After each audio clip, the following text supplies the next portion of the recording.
harus memberikan pengertian mereka bahwa masuk polisi itu sudah transparan, akuntabel dan humanis. Itu aja tantangannya. Itu tantangannya. Yang malah saya banyak menemukan tantangan dalam kedinasan ya saat ini. Apa paling menyita? Khusus di Mandailing Natal. Iya. Mandailing Natal adalah yang pertama.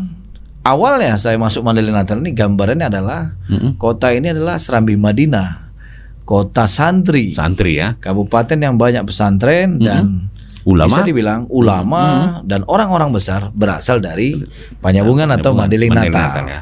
Misalnya namun pada kenyataannya, ternyata setelah saya menjabat, saya juga cukup banyak menangkap 150 bal ganja kering.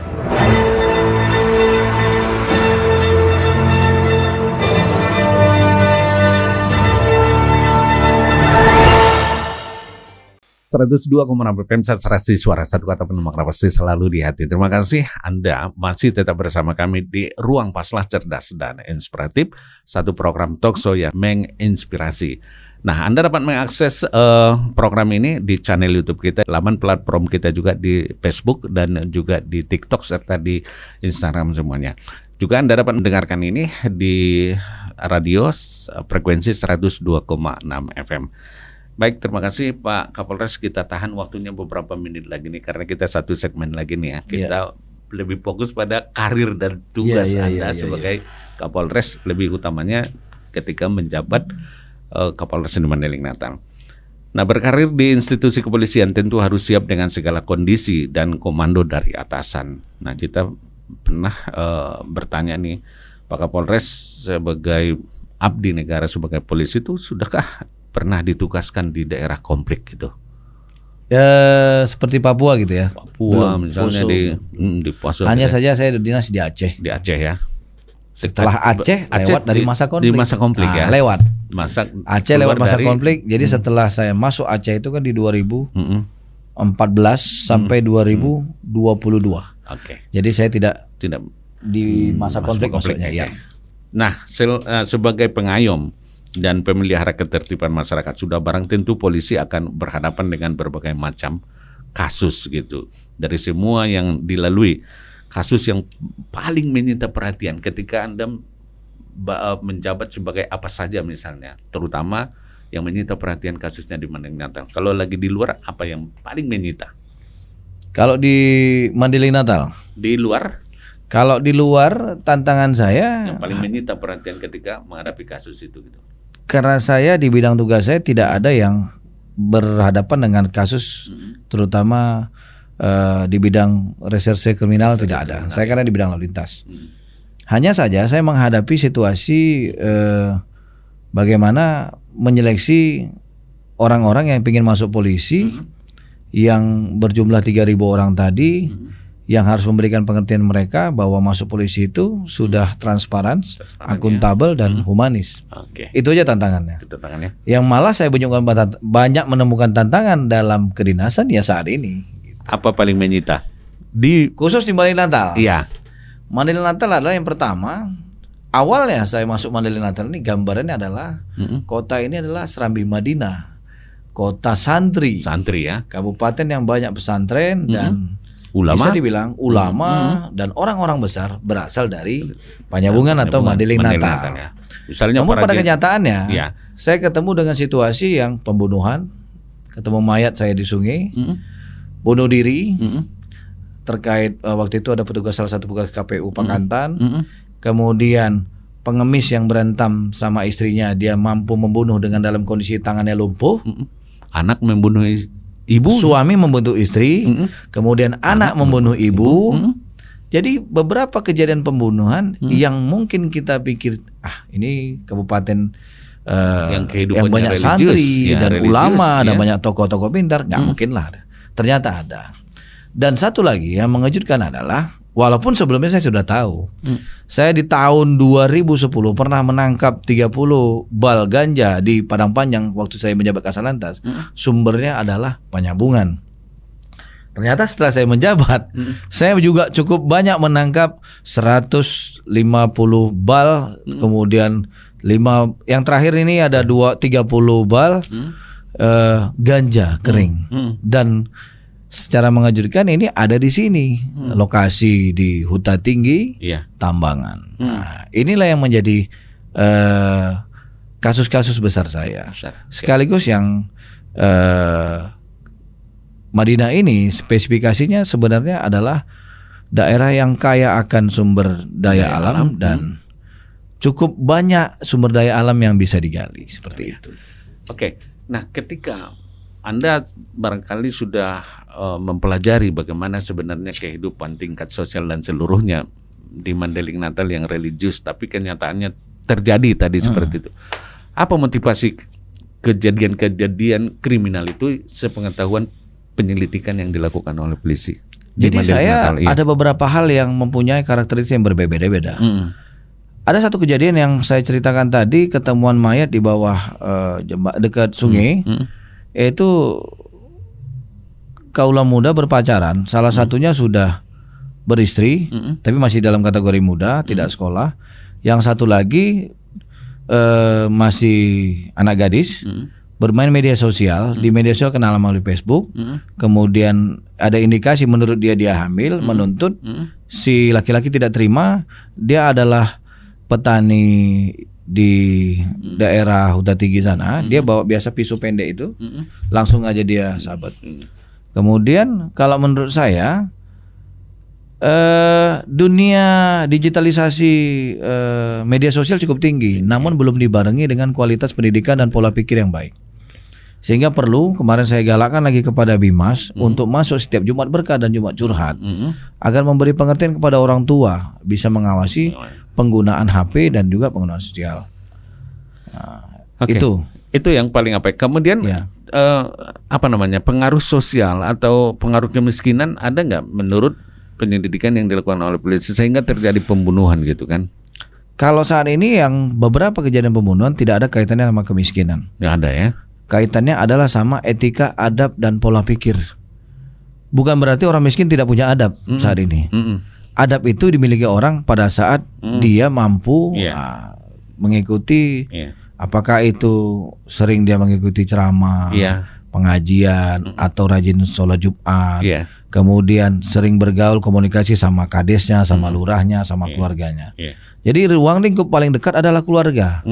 Saat ini kalau dikaitkan dengan daerah-daerah yang jauh, ruang lingkup keluarga kurang memperhatikan komunikasi kepada anak. Itu yang menurut saya kurang. Itu paling komunikasi. Ada nggak program yang seperti itu yang dilakukan oleh kalau program saya saat ini saya ada namanya Lopo Kopi gratis.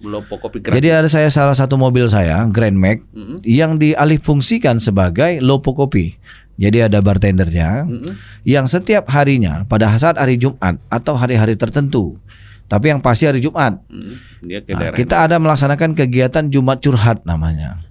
Sekaligus diakhiri dengan Jumat Berkah. Jumat Curhat ini adalah nanti akan kami tentukan secara bergantian lokasi mana akan kami datangi Lopo Kopi. Kemudian kita berkoordinasi dengan lurah atau kades, kumpul di sana. Kami akan menyampaikan hal-hal tadi. Yang pertama, bahayanya media sosial.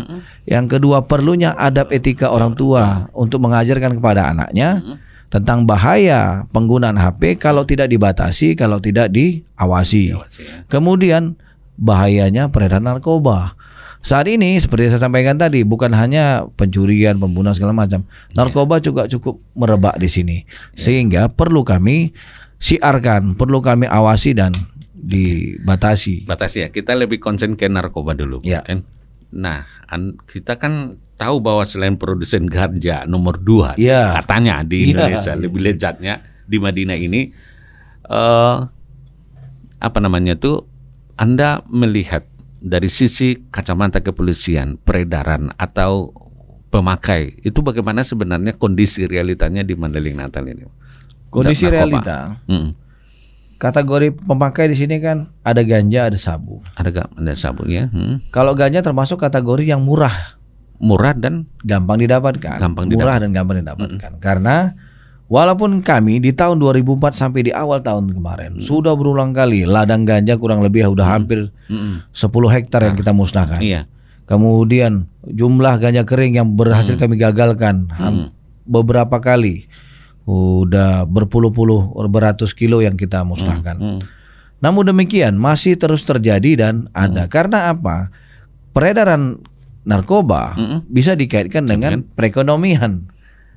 Kenapa perekonomian? Iya. Yang seharusnya dia berladang. Menurut dia lebih banyak dia dapatkan dari menjadi kurir, membawa dari atas ladang menuju ke bawah, daripada dia menanam untuk dijualkan, apakah itu jagung atau palawija lainnya lah. Itu salah satu penyebab makanya merebak. Yang kedua, sabu. Kalau sabu ini peredarannya memang masuknya bukan bersumber dari kita, bukan Penyambungan sendiri memproduksi sabu, dari luar, terutama dari pantai timur, ataupun dari pantai barat, transit dari Sedempuan masuklah ke tempat kita. Paling terkontaminasi adalah daerah-daerah perbatasan, terutama daerah perbatasan antara Siabu sama Tapsel. Dari sana sudah kita jajaki seperti apa karakternya. Karakternya adalah mereka sabu itu dilakukan bukan di tempat-tempat karaoke, tempat-tempat nyanyi, karena sini tidak ada secara terang-terangan di sini apa segala macam. Maksudnya tidak ada tempat hiburan atau apa segala macam. Dia berada di kebun-kebun, di kampung-kampung yang orang pada saat tidak ada pekerjaan, duduk-duduk, diajak oleh kawannya yang punya pekerjaan untuk melampiaskan itu tadi. Mengkonsumsinya gitu. Mengkonsumsinya tadi. Nah, berbagi dia. Menurut kepolisian Polres katakanlah begitu. Ini sebenarnya Mandeling Natal kan lumayan sangat luas. Luas. Ini udah beredar menyeluruh atau masih terpusat pada daerah-daerah tertentu? Bisa dibilang hampir menyeluruh. Namun ini lebih peredarannya banyak, gitu. Peredarannya lebih banyak di daerah-daerah tertentu. Contoh Siabu. Penyambungan sendiri, Bataan, Sinunukan. Itu yang paling banyak kita ungkap. Bataan, Sinunukan itu kenapa dia bisa lebih banyak di sana? Karena saat ini termasuk Muara Batang Gadis ya. Karena saat ini tingkat perekonomian mereka semakin naik. Lebih memadai gitu. Lebih memadai.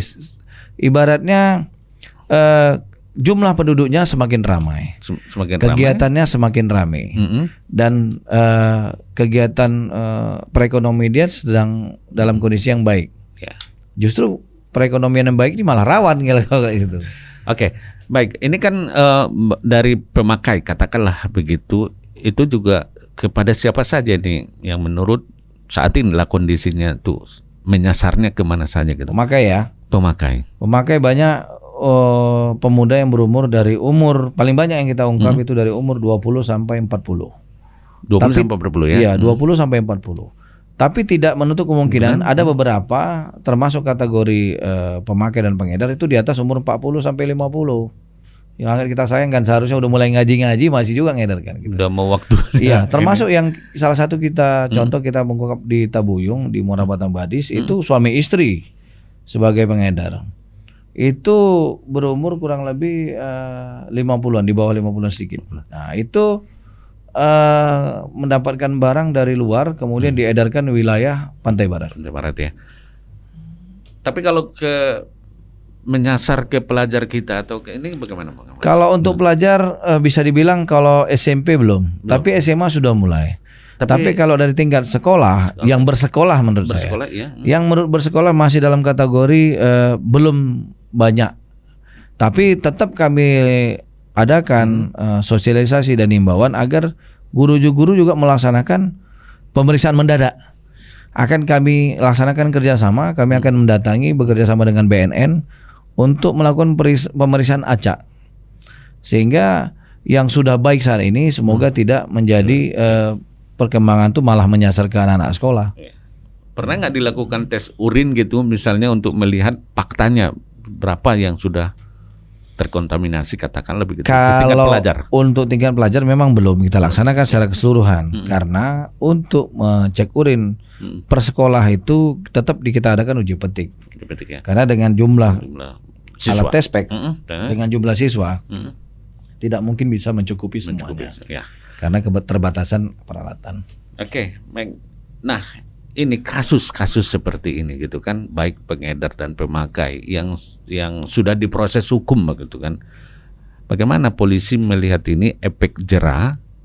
Tapi kan konon saya juga tanda kutip misalnya peredarannya itu juga di lingkungan ini. Bagaimana mengantisipasinya gitu? Saya di pertama saya masuk yang paling pertama adalah internal. Saya lebih dulu mengamankan internal. Internal kepolisian. Kepolisian. Karena kita sebagai penegak hukum, bagaimana kita menegakkan hukum kepada masyarakat kalau kita sendiri penggunanya adalah. Jadi saya lebih dulu melaksanakan cek urin, pemeriksaan secara ketat dan pemeriksaan terus menerus dan menghukum apabila ada personil saya yang menggunakan, yang terlibat membackingi, apalagi mengedarkan, pasti akan saya tuntaskan di situ. Itu yang pertama. Saya setiap hari pada saat memimpin bergantian siapa pemimpin apel wajib menyampaikan bahaya narkoba. Menjerat bukan kalangan orang biasa, bukan kalangan siapa, semua termasuk polisi pun bisa terkena. Karena ini adalah barang yang sangat menggiurkan, bisa menghasilkan uang ratusan juta. Nah, itu yang pertama. Sehingga cara saya adalah bagaimana apabila dari tubuh kepolisian pun sudah bisa kita amankan, barulah kita bisa membersihkan lingkungan-lingkungan Pemda, institusi lain, apa segala macam. Ini Pak Kapolres, konon ini, saya juga masih konon nih, karena memang kita belum melakukan penelitian terkait dengan ini. Para pejabat kita di Pemda juga banyak yang terkontaminasi, tidak pada konsumsi sabu, ganja, tapi di sabu. Anda melihat ini seperti apa? Saya melihat ini adalah salah satu hal yang wajib kita laksanakan. Pemeriksaan, sehingga statement bahasa konon dan kabar burung tadi bisa kita mentahkan dengan hasil pada saat pemeriksaan ataupun razia secara acak di tempat-tempat instansi yang kita ada isu yang beredar, bisa dibuktikan dengan penunjukan. Dan itu bisa saja kalau kita melihat media baru-baru ini, Pemda, Pemko Medan sudah melaksanakan hal itu. Dan hasilnya ada yang terbukti.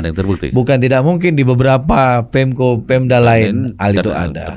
Jadi menurut saya itu perlu memang, karena apa? Itu akan menegaskan komitmen kita, ketegasan Bupati, ketegasan saya sebagai Kapolres, ketegasan Forkopimda sebagai pemimpin-pemimpin institusi yang ada di Kabupaten Mandailing Natal mendukung pemberantasan narkoba. Ini udah pernah dibicarakan di tingkat Forkopimda khususnya kepada Bupati. Kemarin kita sudah dengan Bupati, begitu Bupati dilantik, saya sowan ke beliau, ngomonglah kira-kira beberapa upaya kinerja kegiatan yang akan kami lakukan. Banyak hal, termasuklah pemberantasan narkoba di lingkungan kita masing-masing. Begitu Pak. Oke. Nah, saya yakin sekali misalnya bisa ada program-program barangkali yang bisa mengantisipasi, karena kita harus sama-sama punya komitmen. Stigma bahwa daerah religius ini sebenarnya banyak juga yang terjadi peredaran-peredaran ini.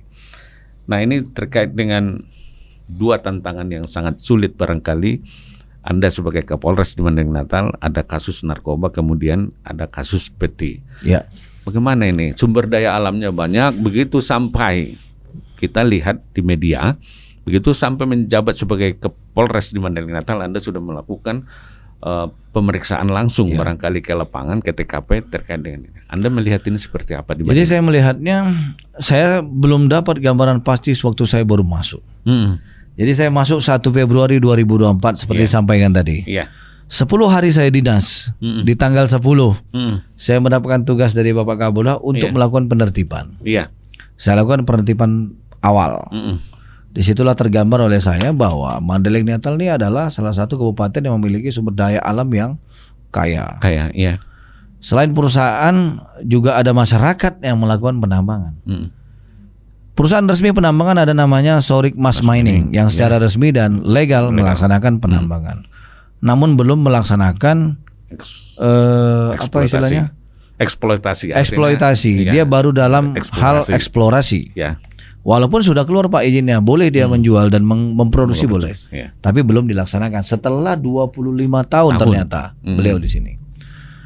Kemudian muncullah penambangan emas tanpa izin, dan ini begitu saya pelajari, saya ambil data dari Intel, saya kumpulkan data informasi seperti apa yang terjadi di Kabupaten Mandailing Natal. Ternyata yang terjadi adalah penambangan emas tanpa izin adalah yang dikerjakan oleh masyarakat. Masyarakat yang membutuhkan dari hasil mencetek yang dia pergunakan untuk kebutuhan sehari-hari. Yang kalau bahasanya adalah hal ini dikerjakan oleh masyarakat tapi melanggar undang-undang dan merusak lingkungan. Ya. Polisi berdiri sebagai penegak hukum yang berdasarkan undang-undang yang harus ditegakkan, sehingga pada hari itu saya melaksanakan penertiban. Pada saat melaksanakan penertiban, masyarakat saya himbau, karena saya ketemu masyarakat pencetek, saya himbau kepada masyarakat untuk tidak lagi melaksanakan penambangan emas tanpa izin, karena saya melihat adalah yang dirugikan adalah masyarakat kelas bawah pada saat itu, karena beliau ini adalah orang-orang yang mengharapkan rezekinya dari sana. Baru mulailah saya pelajari berapa dia dapat dari hasil mencetek istilahnya atau meleles. Saya tertibkan lah. Kemudian ternyata pada saya tertibkan muncul statement-statement, ada yang mengutip pakai video, masuklah TikTok apa segala macam. Timbullah perang komentar di antara mereka. Baru mulai saya pelajari. Ternyata dalam gerakan saya ada yang mendukung, ada yang tidak mendukung.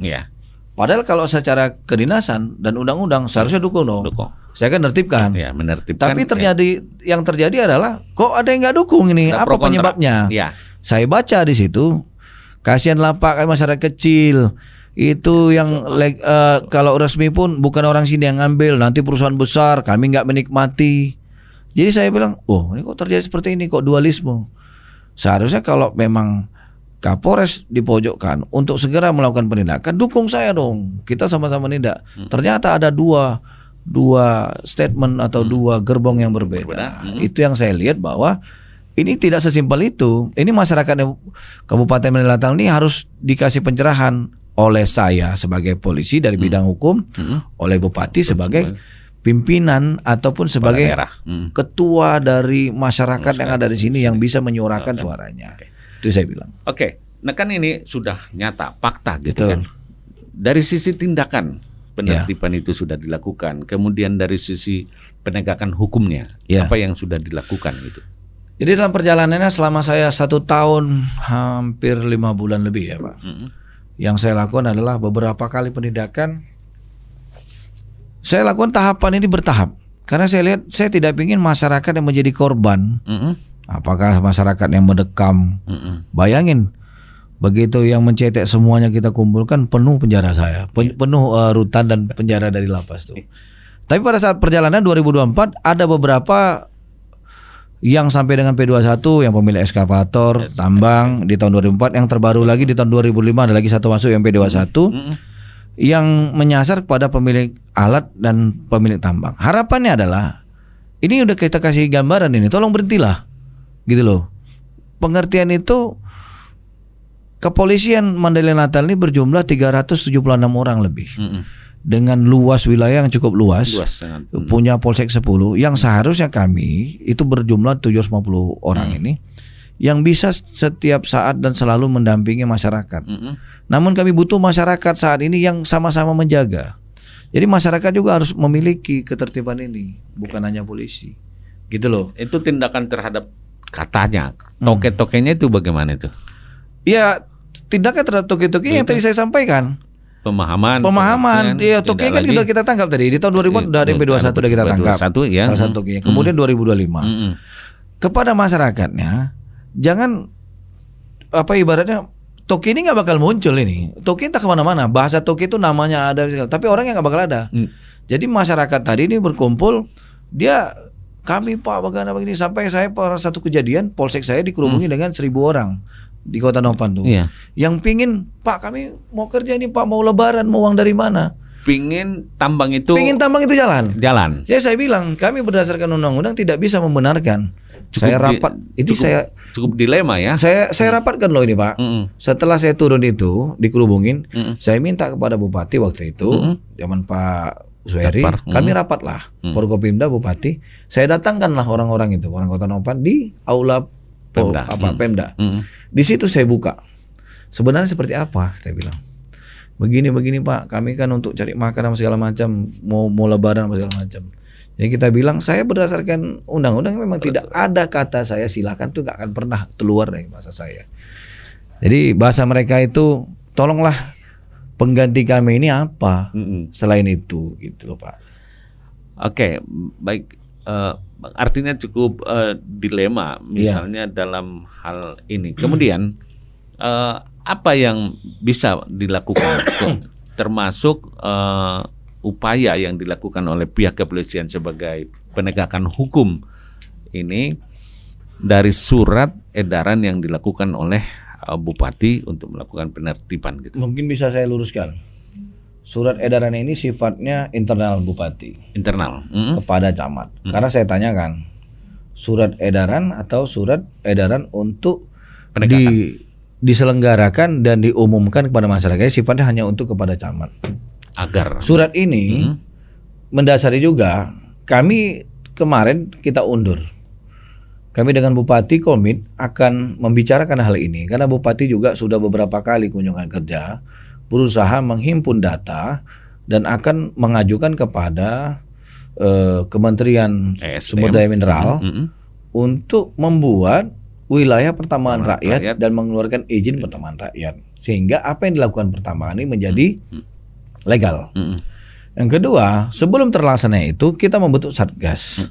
Satgas ini menjadi dua, yaitu Satgas Primarisme dan Satgas Penambangan Emas tanpa izin. Yang gunanya adalah penindakan kepada masyarakat ini nggak cukup hanya dari kepolisian, karena ruang lingkup dengan sumber daya yang ada kurang.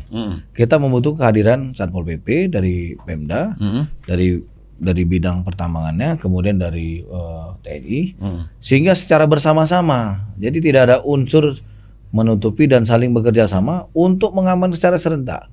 Sehingga tidak ada satu institusi pun yang disudutkan. Seperti halnya pemberitaan tadi.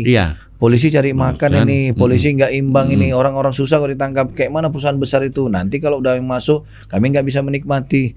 Sehingga pada saat itu semua stakeholder semua bergerak bersama. Itulah yang bisa secara serentak mengembalikan kondisi marina ini menjadi kondusif dan tidak ada lagi pertambangan emas tanpa izin. Itu menurut saya.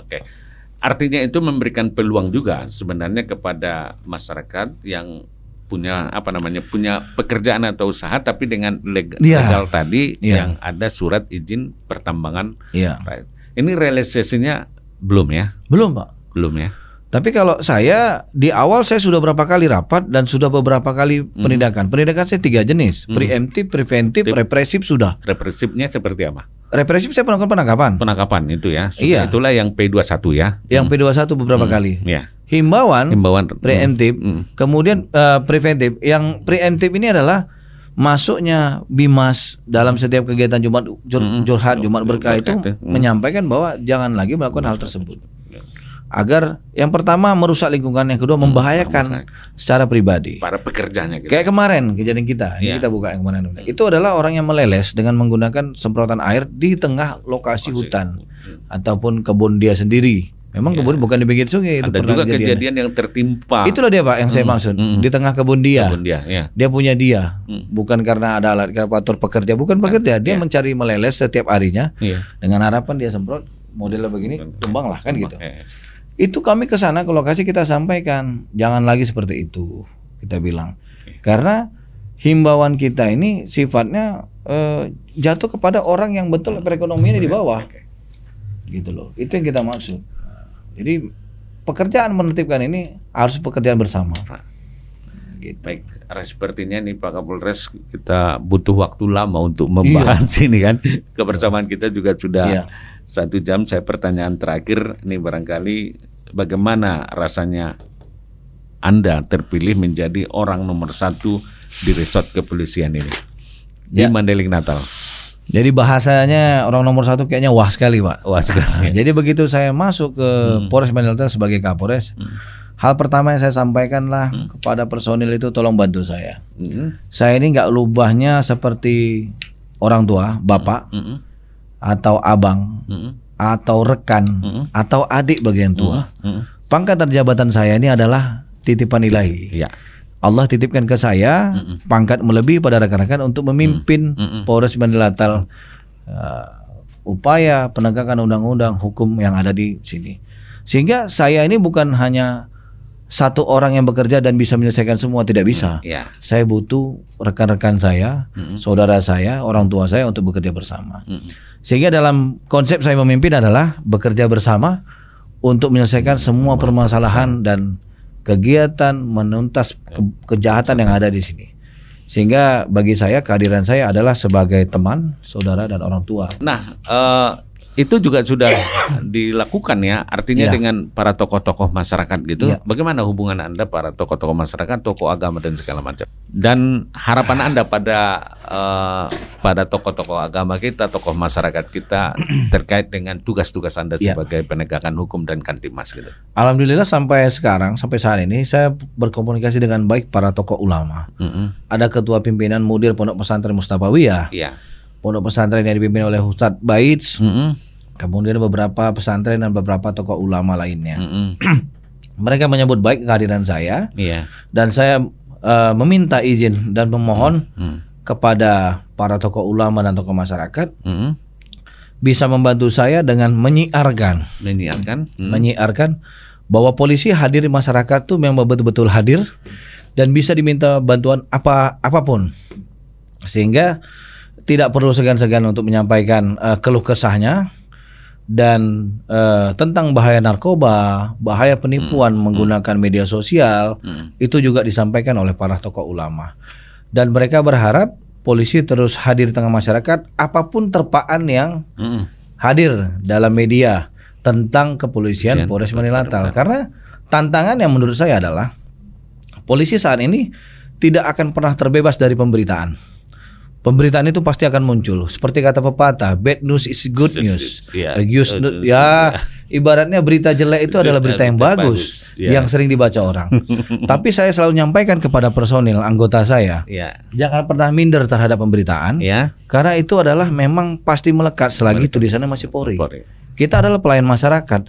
Tugas kita adalah melayani, melindungi, serta mengayomi. Jangan pernah bosan, jangan pernah mengeluh, jangan pernah baper. Baper terbawa perasaan seolah-olah kok kita disalahkan, kok kita sudah bekerja. Jadi objek pemberitaan. Karena bagi saya adalah pekerjaan ini memang kita butuhkan untuk menafkahi keluarga. Jadi lakukan sebaik mungkin. Bagi saya menjadi polisi itu adalah pengabdian.